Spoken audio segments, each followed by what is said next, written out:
Assalamualaikum warahmatullahi wabarakatuh. Waalaikumsalam warahmatullahi wabarakatuh. Baik, hari ini kita masuk pada pertemuan kelima. Tapi alangkah baiknya sebelum kita memulai perkuliahan kita ini, kita berdoa sesuai dengan kepercayaan dan agama masing-masing. Doa dimulai.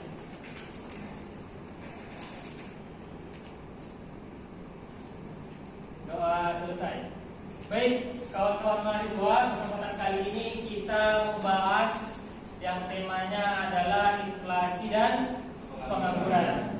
Yang dimana inflasi dan pengangguran ini salah satu topik inti dari pasar tenaga kerja. Karena sebelumnya kita sudah selesai di pasar barang dan jasa. Selanjutnya kita masuk ke pasar tenaga kerja. Disinilah dia di poin pembahasannya. Coba next. Inflasi dan pengangguran tema yang kita angkat untuk pasar tenaga kerja. Baik, untuk secara definisi, apa kalau inflasi dan tenaga kerja? Berarti kata pertamanya adalah inflasi. Secara definisi kita ambil sajalah pendapat para ahli. Ya, inflasi itu adalah menurut Budiono pengertian inflasi suatu kecenderungan mengenai harga-harga yang naik secara terus-menerus. Tetapi ketika harga dari suatu atau beberapa barang naik, maka itu bukanlah dapat dikatakan sebagai inflasi. Artinya itu bukan satu atau dua item saja langsung kita simpulkan kalau itu adalah inflasi. Kata poin yang paling kita ambil di sini adalah harga secara terus-menerus. Ini inflasi grafiknya. Secara terus-menerus itu kalau kita lihat dari grafik ini terus meningkat. Lain halnya kalau bahasa kita bolak-balik naik. Bahasa kita lihat kan, lain halnya kalau sekali naik satu kali tapi nggak naik lagi. Naik pun dia dalam waktu jangka yang panjang. Yang dikatakan inflasi itu yang bolak-balik naik. Yang bolak-balik naik itu kita simpulkan dengan waktu yang singkat. Apakah dia ukuran tahun? Umpamanya belum sampai 5 tahun kan satu periode kan 5 tahun. Kita ingat kan? Dalam satu periode ada 4 kali naik harga, 5 kali naik harga, itu bisa kita kategorikan inflasi. Apalagi dalam satu tahun itu bisa lebih dari 2 kali, lebih cepat lagi lah kita kategorikan itu inflasi. Apalagi acuan kita kepada barang-barang pokok. Ya, coba next. Di sini ada 4 penyebab terjadinya inflasi. Yang kemarin ada kita bahas excess demand dan excess supply.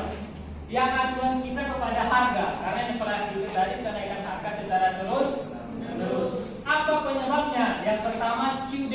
QD itu apa kemarin? Quantity demand. Quantity demand itu jumlah permintaan. Kalau bahasa sehari-harinya adalah seberapa banyak pembeli. Apabila seberapa banyak pembeli, di sini disebutkan banyak, berarti jumlah pembeli terhadap suatu barang itu banyak. Kenapa dikatakan banyak pembelinya? Karena QS-nya turun apa QS? Seberapa banyak jumlah penawaran atau seberapa banyak jumlah penjual. Kalau penjualnya sedikit, kenapa dikatakan sedikit penjual? Karena kita lihat keadaannya pembeli banyak. Kalau umpamanya pembelinya sedikit, nggak bakal kita katakan itu kalau penjualnya sedikit. Kita katakan pembelinya banyak, quantity demand-nya, jalurnya cepat meningkat signifikan di jumlahnya dibandingkan jumlah penjual, berarti QD terlalu tinggi, QS sedikit. Apa yang menyebabkan QS sedikit? Inventory atau stok yang baru kita bahas itu langka atau kita bahaskan sedikit. Mulai nampaknya dia mulai dicari-cari orang lah. Kalau ada bahasa dicari-cari orang, berarti itu artinya sudah sulit untuk dicari. Mendekati kepada scarcity, kelangkaan. Apabila terjadi keadaan ini secara otomatis tanpa diperintahkan terjadilah harga-harga mahal terhadap barang-barang yang kita cari. Ya, inilah dia sebagai 4 umum yang paling sering terjadi keadaan itu mahal. Inilah dia yang paling sering terjadi yang menyebabkan harga-harga barang itu mahal. Oke, next. Oke. Contoh inflasi yang sering terjadi di Indonesia. Ini adalah contoh. Tadi kita bahas itu 5 tahun itu satu periode. Coba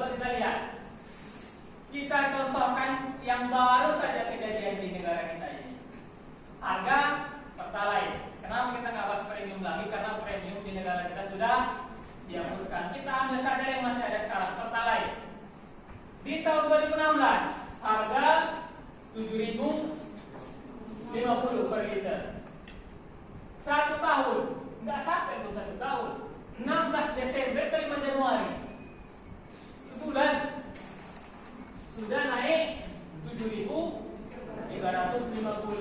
Dari Januari ke April 3 bulan naik 7.500. 24 Maret 2018. Oke, 1 tahun kurang lebihnya. Naik lagi. Izin Pak, Silakan. kenapa inflasi bisa jadi masalah Pak? Kan Bank Indonesia bisa cetak uang yang lebih banyak agar pendapatan masyarakat naik. Kan inflasi nggak jadi masalah lagi Pak? Ya, secara logikanya kalau kita berpikir secara individunya, ya kenapa inflasi itu kita masalahkan? Betul pertanyaan Pak. Kenapa inflasi kita masalahkan? Kan bisa Bank Indonesia itu mencetak banyak duit, banyak uang. Kalau Bank Indonesia mencetak banyak uang, berarti artinya pendapatan kita bisa dinaikkan, naik gaji lah bahasa kita. Kalau naik gaji ada duit apa masalah, barang mahal? Kan tidak, secara logika kita sederhana. Tetapi masalah negara kenapa? Apabila dilakukan Indonesia terlalu banyak dicetak uangnya, apa yang jadi korban? Akan terjadilah pelemahan nilai mata uang. Apa terjadinya melemah mata uang? Kalau terus apalagi barang-barang pokok yang naik harganya. Harga-harga barang pokok naik harganya. Sekarang kemarin kita memakan 10.000 1 kilo beras. Naik harga beras dari 20.000. Kan bisa Bank Indonesia nyetak banyak duit. Yang gaji sekarang 5 juta ke 10 juta, kan aman. Kalau sampai harga beras sepokok itu pun 20.000, harga 10.000 aja sekarang harga 50 perak banyak laku lagi di Indonesia. Waktu harga masih 10.000 per kilo. Cemana kalau umpamanya 20.000 per kilo, bukan 50 perak lagi nilai mata uang yang hilang dari Indonesia ini. Mungkin harga 100 dan 200 itu bisa hilang. Kenapa? Untuk mendapatkan barang pokok saja 20.000 baru dapat. Apalagi artinya 100 sama 200. Berarti betul logikanya, memang betul kalau dicetak banyak duit bisa ditingkatkan pendapatan. Tapi kepada negaranya, perekonomian bangsanya bisa melemahkan nilai, bukan hanya lemah, mati. 1 bat masih lakukan di Thailand, 1 bat 3.000 rupiah. Dengan menukarkan 1 bat, kita mengorbankan nilai mata uang kita 3.000 rupiah. Begitu kita melihat keadaannya, kita baru sadar ternyata untuk mendapatkan 1 nilai mata uang di negara lain, kita mengorbankan 3.000 nilai mata uang dari negara kita. Selemah itulah kita. Begitulah kira-kira penjelasannya. Bagaimana kira-kira Pak, bisa diterima jawabannya? Bisa Pak. Oke, terima kasih Marco. Oke, kita lanjutkan. Ini adalah contoh dari inflasi, banyak contoh. Tapi kenapa saya ambil dari BBM? Karena ini adalah sebagai dalam semuanya.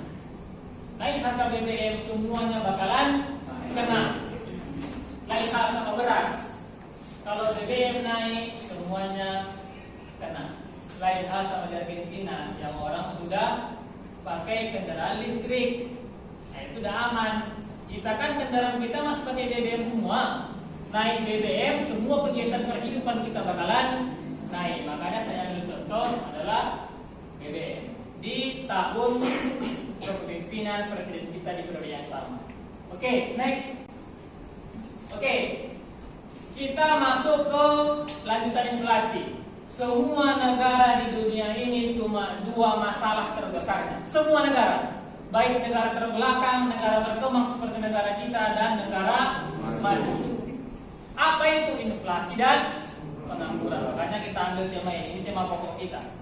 Semua negara itu masalahnya dari inflasi dan pengangguran. Oke, kenapa? Kita bahas selanjutnya dulu apa itu pengangguran. Next. Pengangguran menurut Sutirno. Silakan baca Pak. Pengangguran adalah suatu keadaan di mana seseorang yang tergolong dalam angkatan kerja ingin mendapatkan pekerjaan tetapi belum memperolehnya. Menurut Badan Pusat Statistik, angkatan kerja adalah jumlah penduduk yang bekerja dan yang tidak bekerja berumur lebih dari 15 tahun. Oke, terima kasih. Sutirno, saya sengaja mengambil pendapat yang nama ahlinya itu terkenal di Indonesia. Ya, apa katanya? Pengangguran itu adalah orang yang ingin mendapatkan pekerjaan tetapi belum memperolehnya. Siapa itu? Orang-orang yang sudah masuk usianya usia angkatan kerja. Berapa usia angkatan kerja? bekerja 15 tahun sampai 60 tahun. Apa artinya? Hanya 15 tahun sampai 60 tahunlah yang boleh dipekerjakan di Indonesia. Artinya, apabila ada lembaga resmi, perusahaan resmi yang mempekerjakan orang di bawah 15 tahun, berarti dia sudah melanggar hak undang-undang tenaga kerja. Berarti bisa diperkarakan secara hukum Indonesia. Karena sudah ada undang-undangnya yang boleh dipekerjakan itu 15 sampai 60 tahun. Pertanyaannya, banyak nggak terjadi di Indonesia yang bekerja di bawah 15 tahun? Banyak. Oke, inilah ciri-ciri pengangguran. Coba kita lihat, ada nggak kita di sini atau kawan-kawan mahasiswa di sini yang masuk kepada kategori ini atau kesemuanya kena? Lihat, ciri yang pertama, banyak mencari pekerjaan. Mungkin mahasiswa belum mencari pekerjaan. Yang kedua, tidak memiliki pekerjaan. Masuk nggak? Apakah sudah memiliki pekerjaan? Belum memiliki pekerjaan. Tiga, tidak memiliki penghasilan.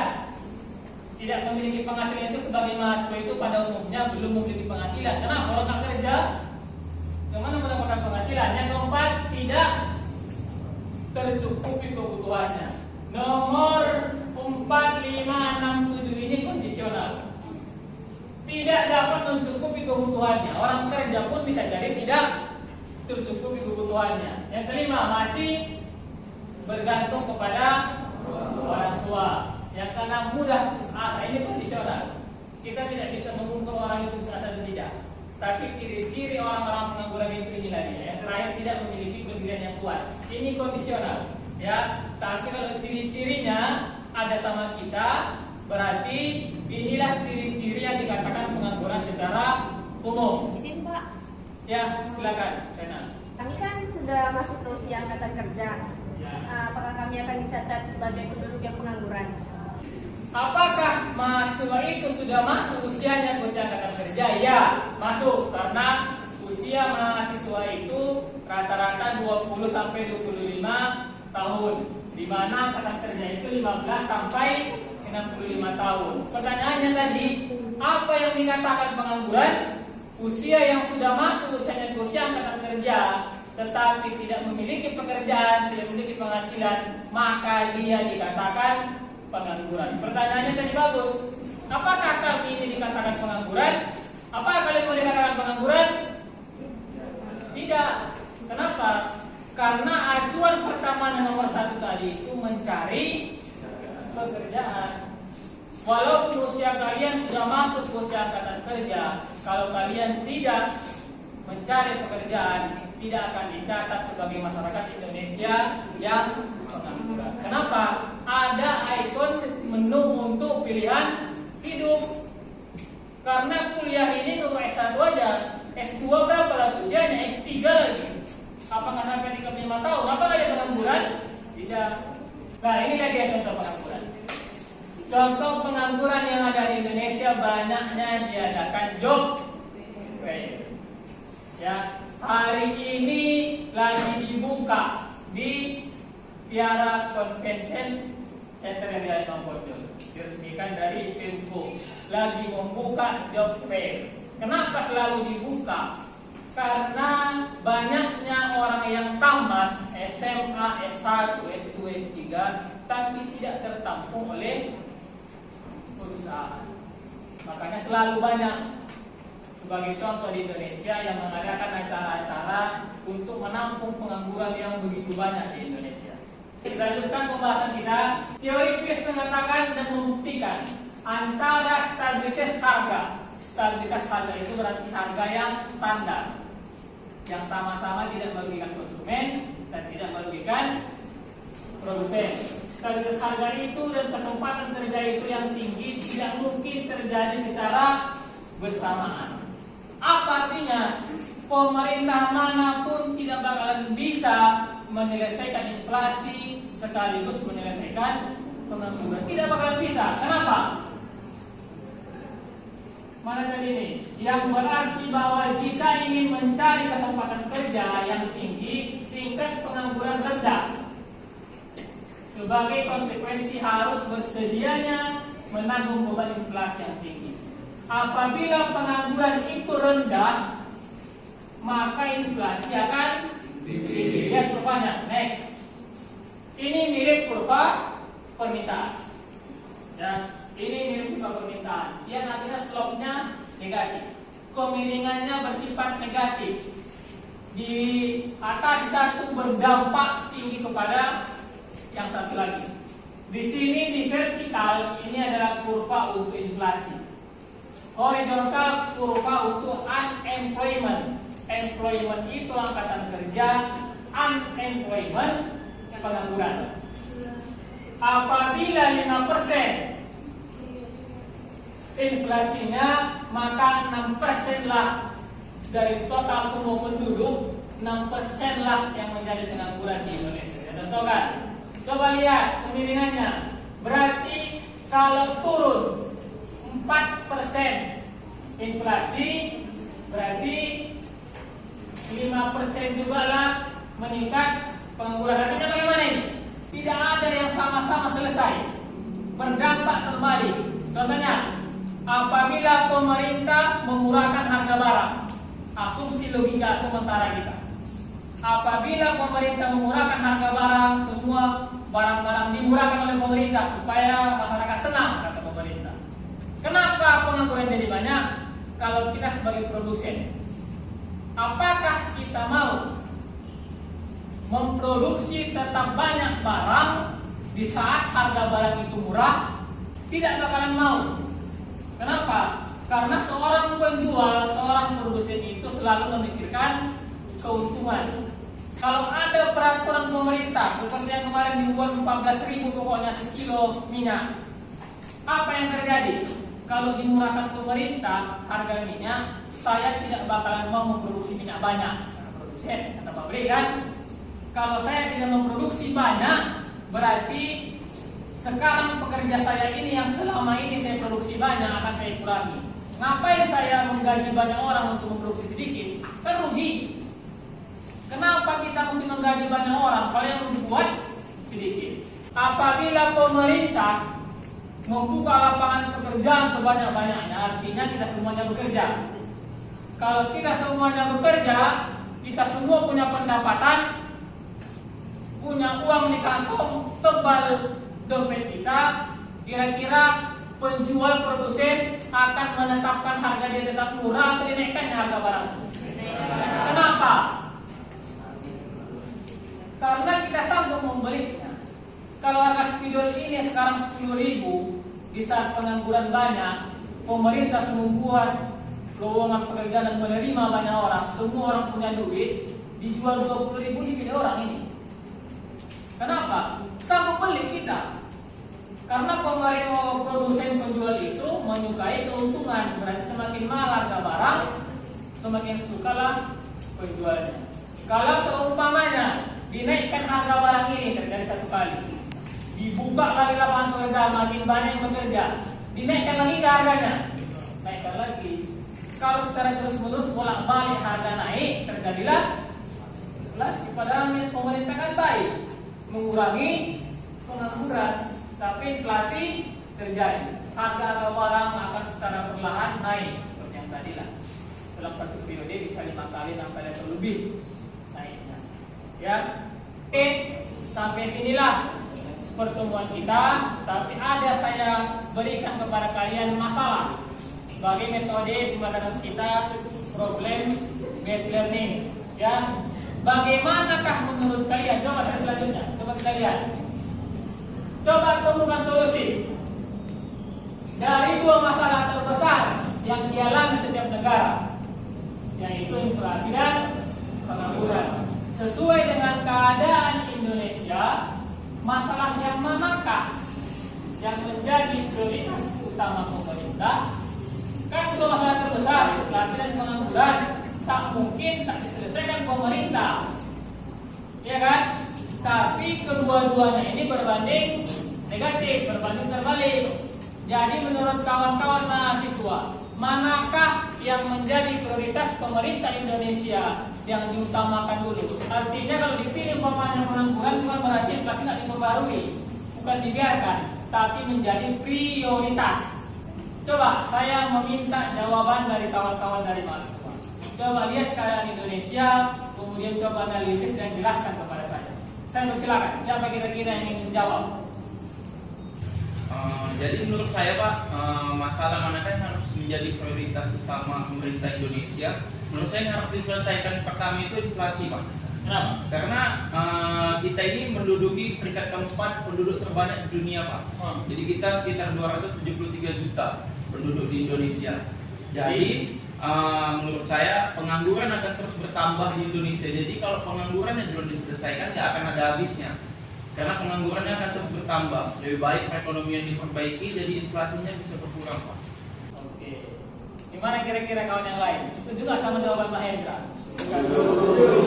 Karena memang Indonesia ini penyakit utama kita adalah banyaknya jumlah penduduk. Mau tidak mau daripada keduanya tidak teratasi, inflasilah yang dipilih pemerintah sebagai prioritas utama. Bukan berarti pengangguran itu diabaikan, tetapi fokuskan kebijakannya untuk menghadapi inflasi. Makanya ada istilah kebijakan moneter, kan? Menstabilkan jumlah harga perekonomian suatu negara melalui jumlah uang yang beredar.